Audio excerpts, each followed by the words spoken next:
Magandang araw mga kagabay. Ngayon po'y May 10, 2025, araw po ng Sabado. Debosyon natin sa Mahal na Birhen. Alam niyo po, kahit yung maraming taong sumusunod kay Jesus ay hindi naunawaan yung kanyang sinasabing ako ang tinapay ng buhay na walang hanggan.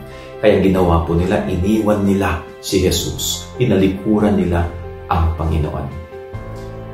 Kung tayo ay talagang alagad ni Jesus, kung tayo talagang sumusunod kay Jesus, no? Ano man ang mangyari ay hindi natin siya iiwan. Kahit yung mga bagay-bagay na hindi natin maunawaan ay hindi magiging reason upang sa ganun ay kumalas tayo sa ating pagsunod sa ating Panginoong Jesus.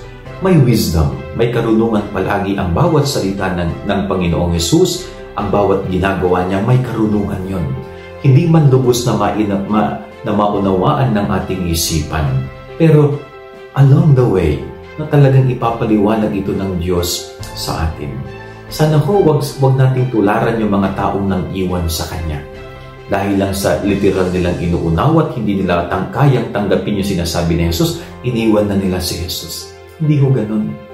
If you want to learn, kung gusto mong matuto, no, magtsatsaga kang unawain ang lahat. Kung gusto mong matuto, pakikinggan mo ang tungkol sa katotohanan. Hindi yung sa umpisa, aayaw ka na. Hindi po. No?